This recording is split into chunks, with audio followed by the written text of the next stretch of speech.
नमस्कार मित्रांनो, मी active education YouTube channel मध्ये आपले स्वागत करत आहे। आपणासाठी एक महत्त्वपूर्ण दिलासादायक बातमीचे स्पष्टीकरण करत आहे। तर चला आपला जास्त वेळ वाया न जाता आजच्या दिलासादायक प्रमुख बातमीचे स्पष्टीकरण करूया। आजच्या प्रमुख ब्रेकिंग न्यूज आहे मित्रांनो, अत्यंत महत्त्वाची ब्रेकिंग न्यूज आहे।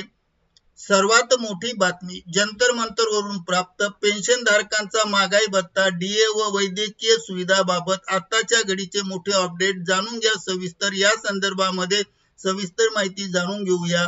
नमस्कार मित्रांनो आणि बंधू भगिनींनो, ऍक्टिव्ह एज्युकेशन यूट्यूब चॅनल मध्ये आपले सर्वांचे मनापासून स्वागत आणि हार्दिक शुभेच्छा।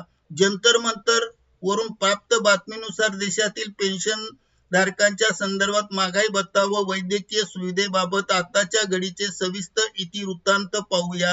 ही बातमी 81 लाख ईपीएस 95 पेन्शन धारकांपर्यंत पोहोचवा।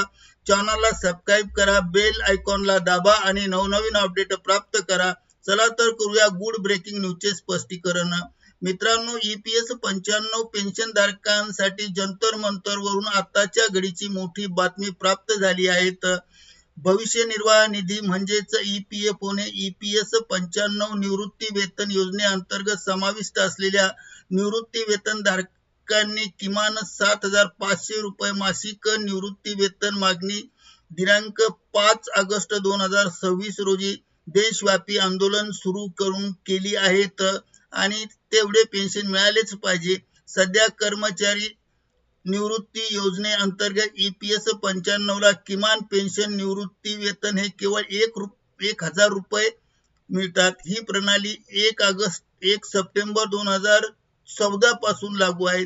4 प्रमुख मागण्या स्क्रीनवर लक्ष द्या। ईपीएस 95 राष्ट्रीय संघर्ष समितीच्या 4 ठोस मागण्या आहेत। मागणी क्रमांक 1, किमान पेन्शन हे 7,500 करण्यात यावे। 2, महागाई भत्ता म्हणजे डीए देण्यात यावा। 3, निवृत्ती वेतन धारकांना आणि त्यांच्या जोडीदाराला मोफत वैद्यकीय सुविधा देण्यात यावी। 4, सर्वोच्च न्यायालयाच्या निर्णयानुसार पात्र सेवानिवृत्त कर्मचाऱ्यांना उच्च निवृत्ती वेतनाचा लाभ देण्यात यावा। या मागणीसाठी आज हे आंदोलन केले जात आहे। जंतर मंतर येथील आंदोलनाचे 5 वैशिष्ट्ये पाहूया। आज दिनांक 5 ऑगस्ट 2026 रोजी दिल्लीतील जंतर मंतर मैदानावर काय झाले त्या संदर्भात पाहूया। पहिलं वैशिष्ट्य, राष्ट्रीय अध्यक्ष कमांडर राऊत म्हणाले की सरकार मुद्दाम दुर्लक्ष करत आहे, ज्यामुळे हे आंदोलन आता मोठ्या प्रमाणात होणार आहे।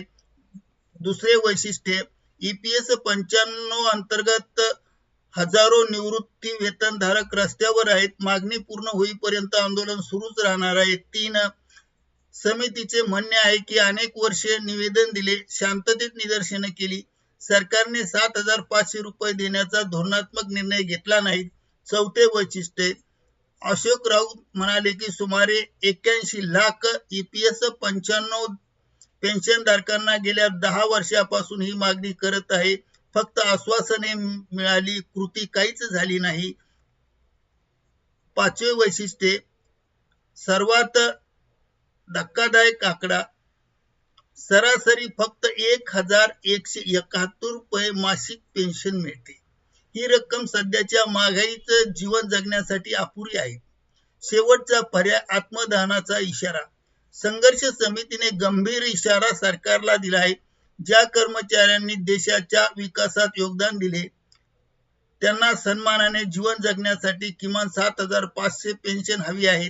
ही कोणतीही अतिरिक्त मागणी नाही, तर मूलभूत गरज आहे। जर सरकारने दुर्लक्ष केले तर पेन्शनधारकांना आता आत्मदहन करणे हा शेवटचा पर्याय करावा लागेल असेही सांगण्यात आले। आवाहन केले की जर मित्रांनो ही मागणी पूर्ण होत नसेल तर जंतर मंतर मधून आलेली मोठी बातमी आहे। सरकार काय निर्णय घेते हे आपण पाहूया आणि हे महत्त्वाचे आहे।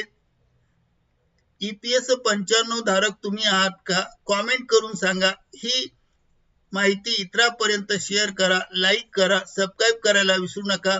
पुन्हा भेटूया नवीन अपडेटसह, नवीन माहितीसह नवीन व्हिडिओ मध्ये. तोपर्यंत निवांत राहा. धन्यवाद. Thank you very much for watching this video. Best of luck for your future life.